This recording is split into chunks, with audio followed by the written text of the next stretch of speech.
I'm Erica Chenoweth, a political scientist at Harvard University, and today I'm talking about civil resistance, what we know about it, where and how it works.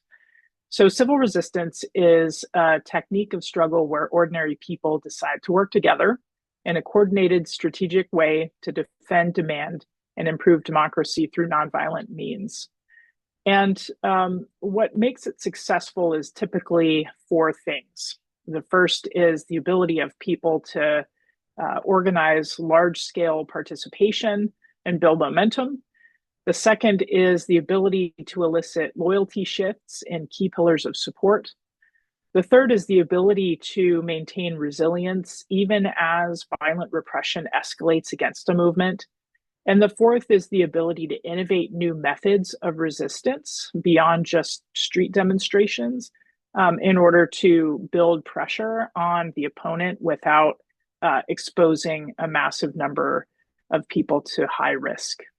So let me talk a little bit more about those four things. The first relates to the ability to achieve mass mobilization and momentum.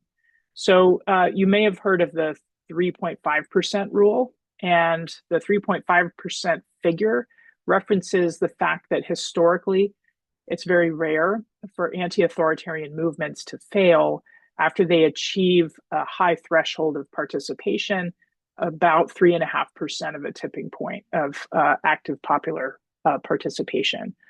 And the most important thing to know about that 3.5% rule is that even though there's no guarantee going forward that this number is predictive, it's a powerful indicator that a movement has successfully organized and attracted a very broad base of committed participants that have built significant power and momentum. The most important thing to know about why nonviolent resistance is so effective, I think, is that it's a truly inclusive method of resistance. Most people from different walks of life in a society can find a way in to a movement that is committed to nonviolent action. And that allows the movement to avail itself of the active participation of a much broader universe of potential participants.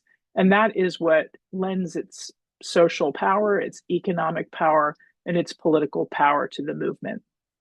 Momentum is just a sort of a way of thinking about the ability of a movement to build pressure and stay on the offensive.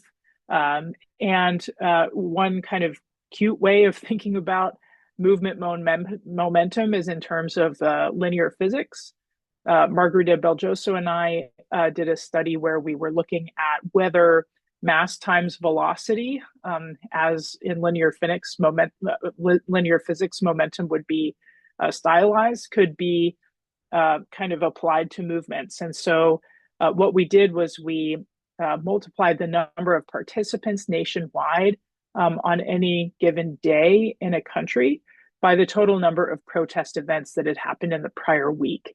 And in a regional sample, we found that just that indicator that emerges from the number of people participating multiplied by the number of events in the previous week was a very powerful indicator of whether a national leader resigned from office.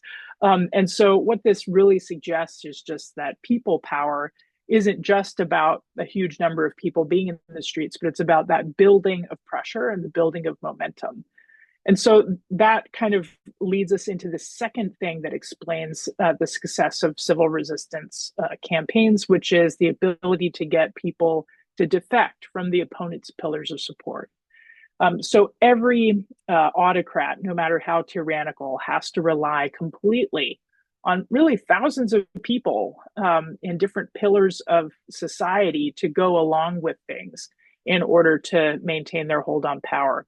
So these are people in the business and economic community or elites and who are very wealthy. It includes security forces, state media. It includes civil servants and a wide variety of other people who kind of are impactful in what they do and in determining whether the leader can maintain their hold in power. And so successful civil resistance campaigns, through that building of momentum and the building of pressure, begin to chip away at the loyalties of those people and different pillars of support. there's no such thing as a monolithic pillar. It's not like the entire business community is equally excited to support an autocrat. There's always a huge range and a spectrum of loyalties residing in all of those pillars.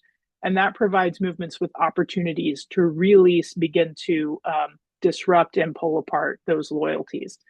So over time, movements that succeed are those that are able to really shape the loyalties of people in those pillars and elicit defections from them.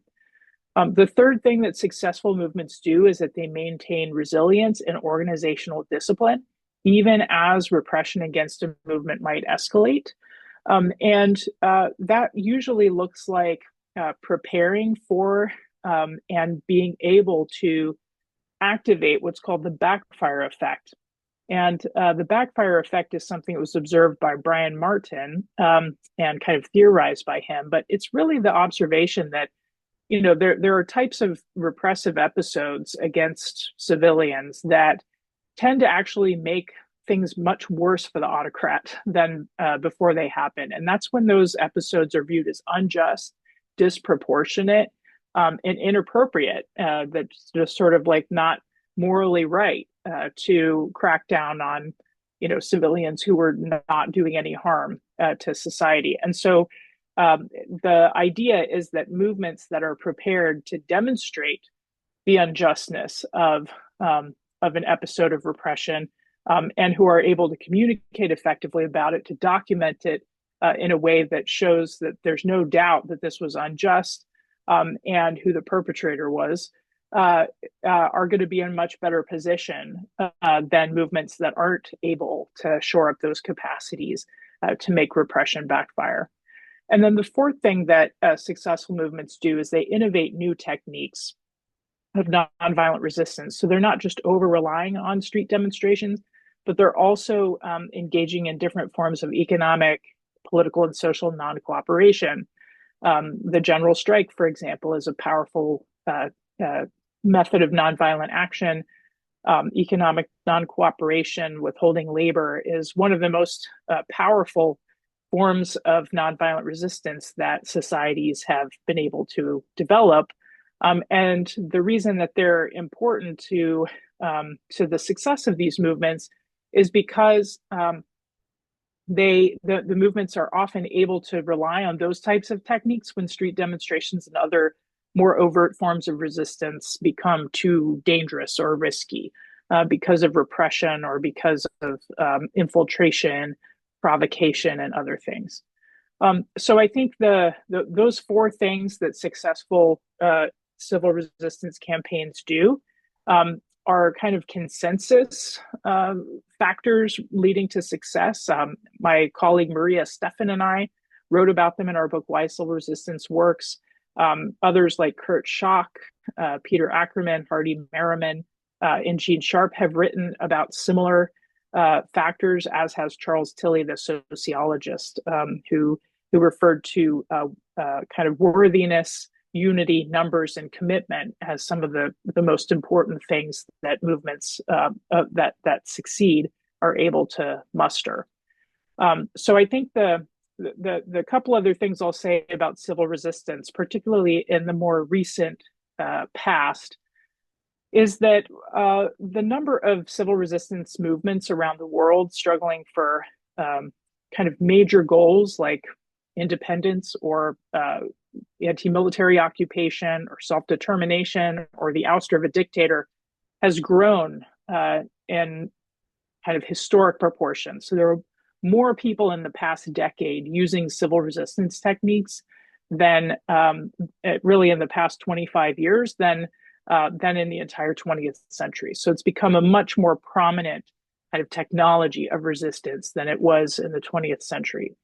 That said, at the same time that it's become more prominent, it's also begun to decline in its success in the last few years. And this was especially kind of accelerated during COVID. So at this point, we see far fewer successful civil resistance campaigns than we did 20 years ago, for example. And so this is something for researchers, including myself, to sort of look into and try to understand why that's happening. And I think I'd hasten to add that armed resistance isn't becoming any more effective, so that it's not like nonviolent resistance has stopped working and violent resistance has started working. That's not at all what the data show. In fact, they show the opposite, that it's both types of nonviolent and armed resistance that have become less effective over time. And I think that it points to the fact that we're in a different geopolitical landscape than we were during the sort of golden era of civil resistance and nonviolent resistance. And it suggests that there are opportunities for movements today to innovate in ways and adapt in ways to this new terrain that provide a host of new experiments for movements to undertake to try to become more effective nonviolent movements. So I think I'll leave it at that. But thank you for the opportunity to share.